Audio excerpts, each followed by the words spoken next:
Welcome to Colney Talk Podcast.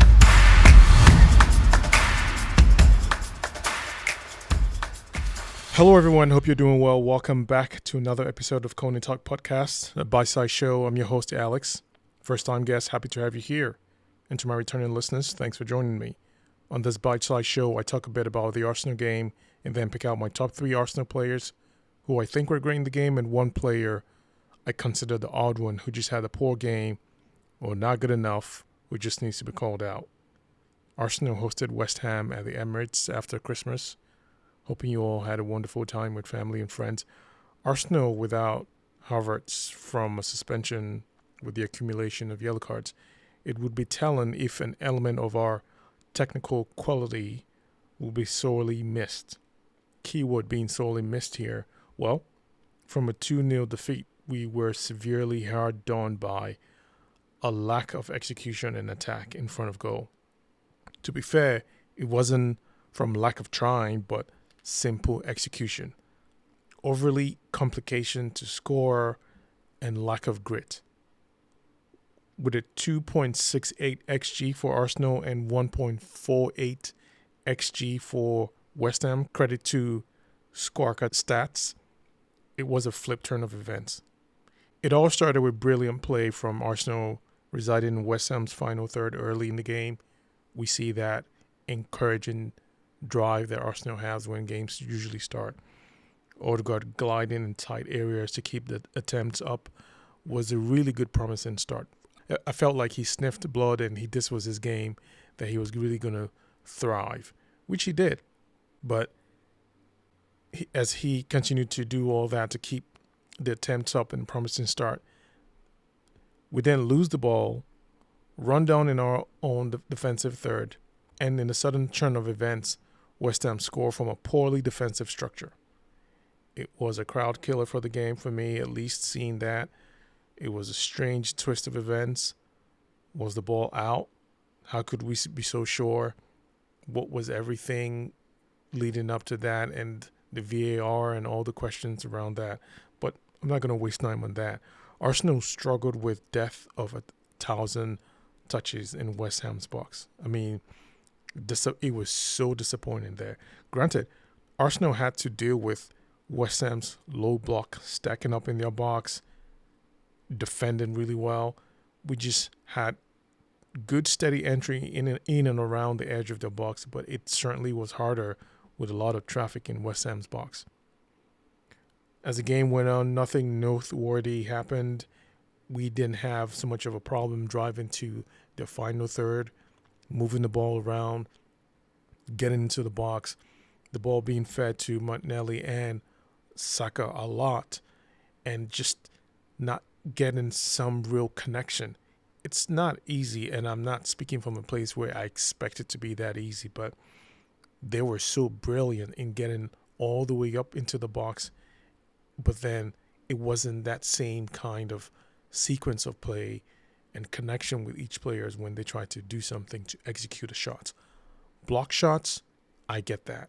Miss shots, I get that. These are the moments and these are the trials that we expect them to have in front of goal to at least affect the keeper, the defenders, and make something happen. Have a poacher in goal and things like that. But this again comes back to our lack of goal threat with someone in front or someone there at that receiving point of attack. I mean, nothing really noteworthy, as I said, until moments that would show itself up where Jesus threaded a nice pass for Saka to head in, but was punched out by the keeper. That was good. We at least recognized that. We applauded those kinds of attempts, and we needed so much more of that. But then the vibe of the game felt subdued, at least for me.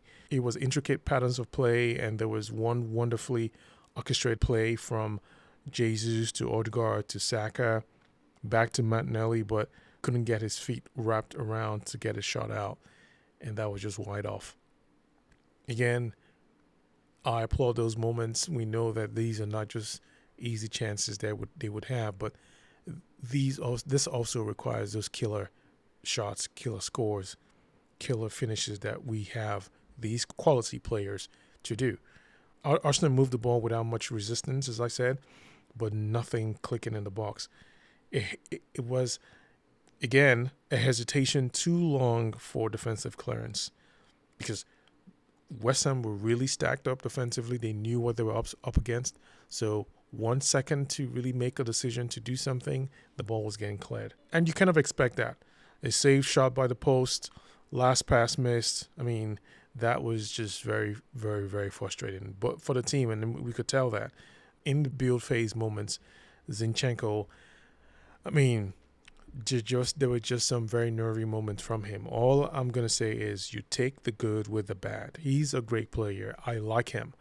But just moments that makes you think twice as much is just, it's such a bad feeling. And we squandered every chance when we got in the box.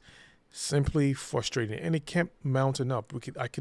Everyone felt that way. The game didn't give so much of that push for the fans, but I mean, we didn't need that. The support had to be there regardless. So we just had to endure so many good moments where we had the opportunity to test the keeper.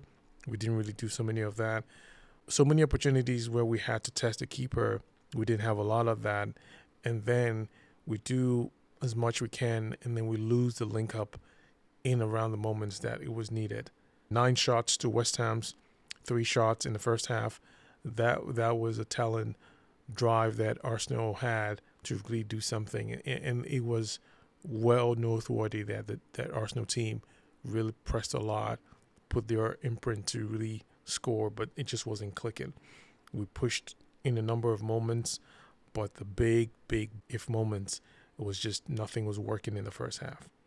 Second half, I was hoping to see a quicker tempo. Hopefully that would be something that can open up the defense a little bit. But I wanted to see quick tempo, one-touch play in the box, because that would at least alleviate some of that tension and pressure that the team had in trying to score.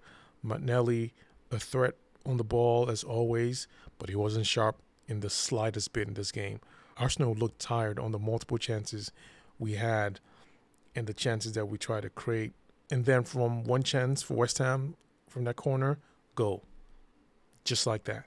So it was everything clearly showing that it wasn't written in the stars for us today. 2-0 down. It was bad luck and loads of missed chances. Big problem. So for me, I was now wondering, let's see if this would raise the urgency for the team and the drive that they would have from which they had already, and to see if this would force them into a one-touch pass from attack where that they're really executing in the most brisk way to really get back on the score sheet. No sense of desperate play from them that I could tell. I couldn't see so much of that. And then we had to sub Martinelli and Zinchenko, rightfully so. Immediately we got 2 striking chances. Again, this was to build a spark. Well, I welcomed that. And the frustration kept mounting because nothing was really converting at those moments. And I screamed a couple of times, aren't you tired? Like, aren't you tired of those 1,000 touches in the box? Yes, they were crowded. Yes, we had those block shots, but we could not live with the touches that could become one of those count how many times the player touches the ball. It was a lot. I just was frustrated with that. I screamed so much of that. It was just unbelievable. It was the only notable thing that I just kept calling out when we were trying to do something. Credit to the players and all their efforts. I can never overlook that. But, such a frustrating moment where they got a chance to at least unleash or lock something that they had built all the way into the box. And then Smith Rowe comes in for Trossard and makes the types of run you would see Havertz do. Again, we miss him, but I trusted these players that we had to do so much because, hey, Havertz could have been in this game and this would have been just as bad. So I'm not putting all that glory on missing just that one player, but there was definitely a difference. 10 minutes to 90, still 2-0. It looked like we had lost all the spirit to fight back. I mean, the team kept trying in different moments, but it was, again, slow pace, not giving the team a spark to keep climbing, not having those drives that would get into quick execution, or at least just taking a chance, because you're taking that chance. You're not thinking too much. You're not taking so much time. You're not touching the ball that much in the box. I mean, it just felt that way. And a few players were willing to shoot, but others were just merely not brave enough to shoot. This was frustration, picking everything apart, nitpicking how these players were really trying their best, but it wasn't looking cool at all. 5 minutes added after the 90, a quiet stadium represented the disappointment that you can feel all through from the later parts of the first half well into the second. And then to add cherry on top, we gave West Ham a penalty. And that was, it was a mistake slip by Declan Rice, not one of his best moments. But the highlight there was Raya was able to save the penalty from the spot kick, so at least it was still 2-0. And that was the game, our first home loss of the season. I mean, I'll concede that was a game we did not deserve to win by way of bad luck and everything just not going our way. We had too many chances to score, but we did not have that much finesse in scoring or shooting chances. I mean, minus the block shots and those other chances that were created, I think the most glaring part of it for me was the hesitations and too many touches in the box that just felt like it was taking something away. Yes, it was a traffic. Yes, they had so many defenders, but we've done so much. We have the chances to enter into the boxes, and we know we could have had something go through. I mean, one of Saka's good shots was really saved by the post. So that there you have it. It's clearly evident that it just didn't go our way, and that's me speaking for myself here. I understand moving players and the keeper off an angle when you're having those touches with fake shots and extra touches to kind of move them off the rhythm before you really release it.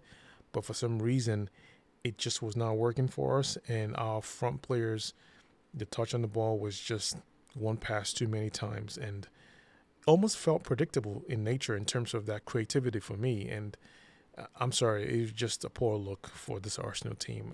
That just was not what I expected, because they tried different things which worked, but when we got into where it mattered, it just felt like it was all the same at some point. So, yeah, there were a handful of players that stood out for me for this Arsenal team.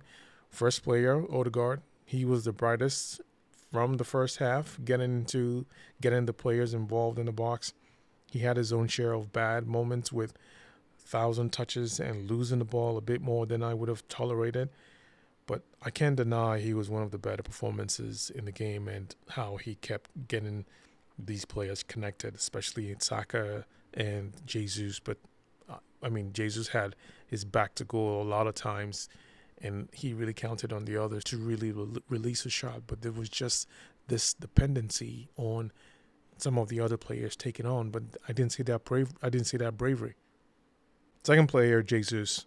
While he was quiet earlier in the game, he was much more effective assisting for Martinelli and Trossard to score. He did combine and link up with them very well, causing chaos to really give room for the other players to come in. And even with a gang of defensive players around him, he managed to hold up, bring the other players along, and pass on to both attackers to execute, but we didn't get anywhere to the quality and product which we were looking for. Third player, Saliba, top quality defending, imposing his size and defending to keep things calm in the back, and helped our possessions and then reset our build phase attack and just keeping that alive in the game. I liked his calm and strong presence when we had to kind of run back with the counterattack from the ball that we just didn't really clear off, connect back to the positions where we're really fully in West Ham's half. So he did a lot of good play there. And another shout out to Declan Rice. He was another good player that looked so much forced to play and make some offensive plays as well in terms of to shoot or do something. But this was a complete team effort. These were just some of the few players that were able to contribute and perform really well for me. The odd player this game was Zinchenko. It was a bit more on the poor play from him than any other aspects. Like I said, Mistakes can always be forgiven, which I always do. It's certain plays, certain performances, and how we can drive down the quality in the actual attacking formations that makes things kind of look odd. So we all know his weakness, but it was more about his play contributions going forward and the number of ineffective passes in this game. It just felt like a number of those broken passes kept making things less sharper than I would have liked. I had a few more odd one contenders to really put up here, but as you know, it's just only one that gets it. And I'll just say our attacking core, they were also sorely disappointing as well. So there are quite a few contenders that I would have given this out to, but Zinchenko was it for me. A frustrating loss. VAR aside, there's no excuses here. We just sucked. It was not how it intended to be. A turn of events just made everything really not go into our way, and luck as well just was not showing up. No time to dwell on this. Hopefully we can correct this in our next game, which is New Year's Eve. That wraps it for this Bite Side episode, folks. Have a good one. On to the next game. Take care.